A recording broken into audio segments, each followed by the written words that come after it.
اللهم وفقنا لما تحب وترضى وبعد. السلام الله عليكم ورحمة وبركاته.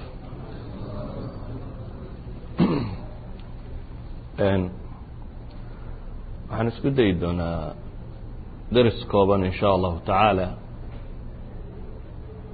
oo ku saabsan طرق min طرق العilm,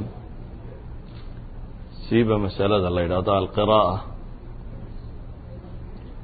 oo waktiyada dambe waxaad moodaa waxna waa la akriyaa oo waa la dhigaa, haddana ma soo baxaan dad طulaab اlcilmi xaqiiqiina ama wax lama barto.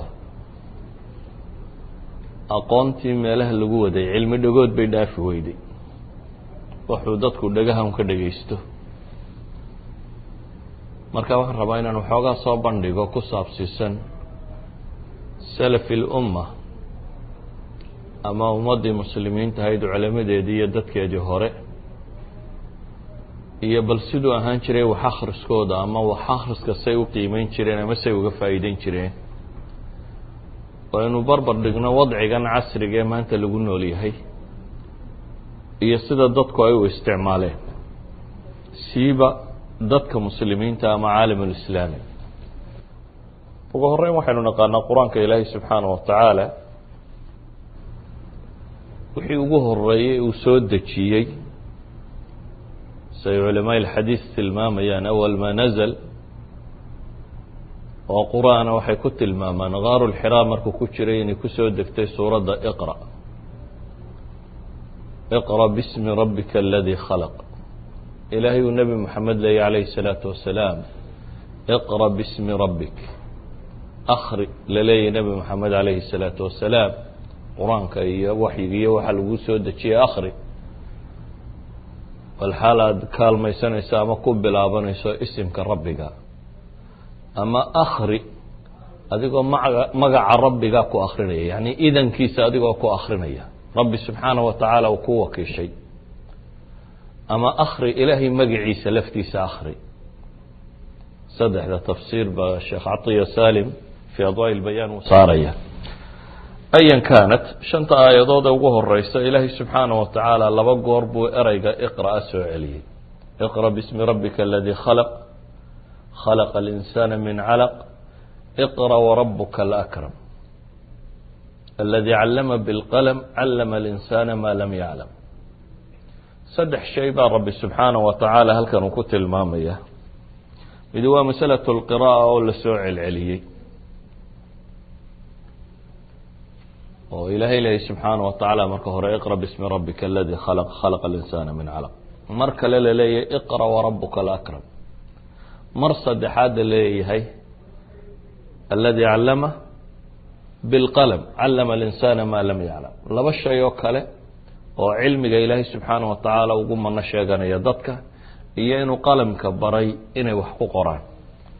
suurad kaleo qur-aanka ka mid ah rabbi subxaanaه wa tacaala wuxuu ku dhaaranayaa qalinkaasi wax lagu qorayo, nuun wاlqalmi wamaa yasturuun. qalinka iyo waxay qorayaan malaa'igtu baan ku dhaartay baa rabbi leeyahy subxaanaه wa tacaala. suwarka kale ee isla makiga ee weliba dhowrkaa sanadood ee ugu horeeya soo degay, faqra'uu maa tayasara min alqur'aanka baa ka mid ah. idan markaad eegto qur-aanka wixii ugu horeeyey nebiga kusoo dega calayhi الsalaatu wasalaam waxay ahaayeen wax ka waramaya cilmi iyo qiraa'o iyo qalim, iyadoo la og yahay bii'ada uu kusoo degtay inay ahayd abcad bi'a can اlqiraa'ati wاlqalami wاlcilm.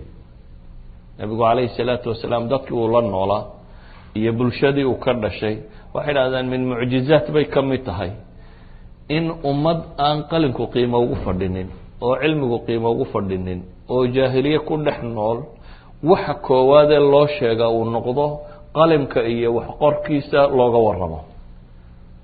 oo hadduu ahaan lahayd meel thaqaafa taalloo cilmi yaalla noocaynkan oo laga waramo markaa qalin iyo wixii la nooca, waxaa la odhan kari lahaa de waa min waxyi lbia, waa wixii environmentka laga ogaaday. laakiin waa environment dadka wax qoraabo fara ku tiris yihiin, jahliguu tiro badan yahay, aqoone aanay jirin. waxaad ka garan kartaa inta badan ilaahay subxaanaه wa tacaala ee qur-aanka kusoo celceliyey mas'alaة اlcilmi iyo fawaa'idda ku jirta iyo waxaasi ma rabo markaa baabka inaan ka warramo laakiin waxaan rabaa inaan tilmaamo qiraa'adu ama wax akhrinta ummadda wax akhridaa bay idhahdaan waa ummad koraysa ama kor u socota maanta umamka horukacooda iyo horumarkooda waxyaabaa lagu qiimeeyo ee muashiraadka duwalka horu maray ama horumarka waxaan la yidhahdaba lagu qiimeeyo waxaa ka mid ah ummadda iyo inta ay wax akhrido illiteracygu intuu ku leegyahay waxaa la yidhahdaa ummaddaasi boqolkiiba intaasaa wax akhrida idan sida ay u kala badan yihiin umamka qaar baa waxaa la yidhahdaa hadda cid aan wax akhrini ma joogto walidaalika waxay tilmaamaysaa baa la leeyahay ummadda tani thaqaafa inay leedahay ama aqoonta waxaa la yidhahdaa inay qiimo agteeda ku leedahay umamku maanta dunida waxay u kala horumarsan yihin bay yidhaahdaan sida ay qiraa'ada iyo cilmiga hantida ay ku bixiyaan u kala badan tahay umamka maanta dunida ka taliya waxbarashada iyo waxa ku saabsan GBD-ga waddanka uu leeyahay inta ugu badan bay ku bixiyaan halka dunida saddexaad laga yaabo 1% inuu noqdo waxyaabahay u qorsheeyaan inuu ku baxo